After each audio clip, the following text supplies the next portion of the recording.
Hello, and welcome back to Nekopon Gaming. Today we will be covering the second part, missions for the first anniversary campaign. I hope everyone's having fun with the new training scenario. It's been a hot minute since I've done a missions guide, so I hope you'll enjoy this, and do let me know if there's any questions or anything you need help with. I would love to talk about it. So to access the new missions, it will be in the limited missions tab on the far right of your missions list, and it will be the banner with the giant 2 on it representing the second part. You can see here that I'm not actually done with this yet. I still have one more thing I need to do, and I have about 26 days left on this mission. And the first part of the first anniversary missions is also due around the same time, so both of these will have the same deadline at the end of March. Before we start, do hit that like and subscribe button to check out more Uma Musume content in the future. I also play other games on Twitch and I hang out on my Discord channel. We have a ton of Uma Musume people in there. All these players, they're super friendly in there and they would love to help you out or just chat about Uma. We all love it there, so if you're interested, those links will be down below. So we're gonna work our way from the top of the list to the bottom of the list, and huge credits to Game Tora for helping out with these missions. Their link will also be down below. So starting with the top here, we have this top one with the 500 jewels. This one's just asking you to complete all of the part 2 missions. So if you complete this entire list in here, you'll be able to get the 500 jewels. So for the next 3 missions, the first one is going to give you 5 alarm clocks, and then the next 2 is actually going to give you the anniversary exclusive Satono Diamond Intelligence or Wisdom support card. It's really nice, so do make sure you complete these. So for these 3, all you need to do is win the rival races in Make a New Track scenario. That's a new one that looks like this when you're choosing a scenario. And just win 20, 40, and 60 rival races. Rival races are the ones that look like this, where it has like a blue and pink border around it. You'll also be able to see it on the race button before you go into the race list, where if there's a little versus right here icon and the blue and pink border, that's how you know there is a rival race available. So once you win one of these, like you get first place in this rival race, it will count towards this as one win. So for the next mission right here, it's going to ask you to get the Virtuoso Sprinter in the Make a New Track scenario. In order to get the Virtuoso Sprinter title in the Make a New Track scenario, you're going to have to do both of these races.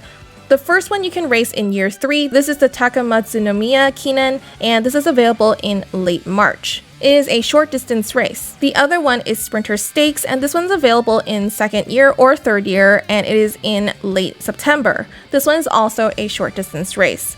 Now, because there are no required races in the new scenario, you can pretty much use most short distance runners. So, something like Sakura Bakushino or King Halo or any other short distance runners that you have will work for this as long as they can run on turf. Now, in case you haven't seen this yet, there is a really cool new feature I want to show you guys. So this new feature is a race planner. So whenever you're in the race list, like this one right here, there's this rotation button next to the big green button. This one will take you to this menu right here where you can choose like 1st year, 2nd year, or 3rd year, and then you can click on each of these dates. You can see what races are in them, and so you can plan out which ones you want to do throughout the year. It's very handy, so I do recommend you to use this if you want to make sure you hit all the races that I mentioned today, or any other races that you think you should be running for your training. Now, the next mission is going to be Charismatic Uma, and this is also in the Make a New Track scenario. In order to get this one, I'm going to need more space on this screen. Okay, so in here, we're going to need 3 different races. The first one's going to be in year 2. Well, actually, all of these are going to be in year 2.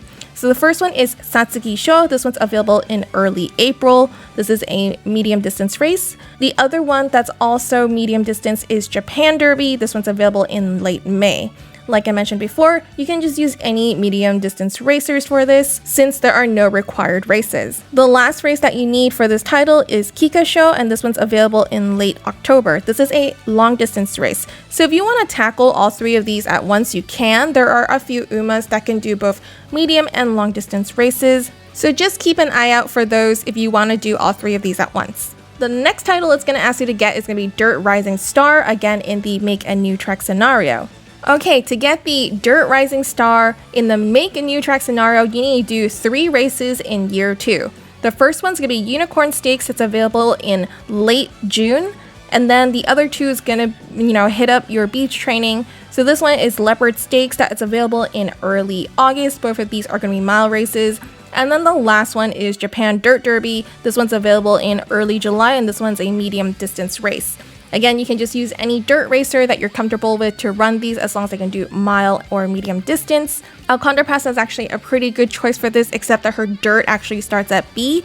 So if you can get a parent to raise her dirt to A, that would be very helpful for this. She's an excellent choice. And for all the missions that require you to have a title, such as the Dirt Rising Star or Charismatic Uma or the Virtuoso Sprinter, make sure to do all of those races required in a single training session to get the title. Do not break them up into different ones, because then it won't count. So for instance, if you want to get Dirt Rising Star, you have to do Unicorn Stakes, a Leopard Stakes, and Japan Dirt Derby all in one session in order to get the title. Next, this mission's asking you to get a skill called the First Star, and this one's available only in the Make a New Track scenario. After you get first place at the end of the Twinkle Star Climax, which is basically the last 3 races, very similar to Ura Finals, but in this case you just have to collect the most points to win instead of an elimination sort of round. So after you win the Twinkle Star Climax races and you get first place, you'll be able to unlock the First Star skill. Make sure you take it at the end before you complete your training session. And what's really good about this one is that it awards you with a gold shard, which, if you don't know what it's for, it's if you collect 20 gold shards, you can make it into a gold crystal, and then you can use the gold crystal to limit break an SR support card of your choice. Very, very nice. The next mission is going to ask you to participate in the Twinkle Star Climax short distance once.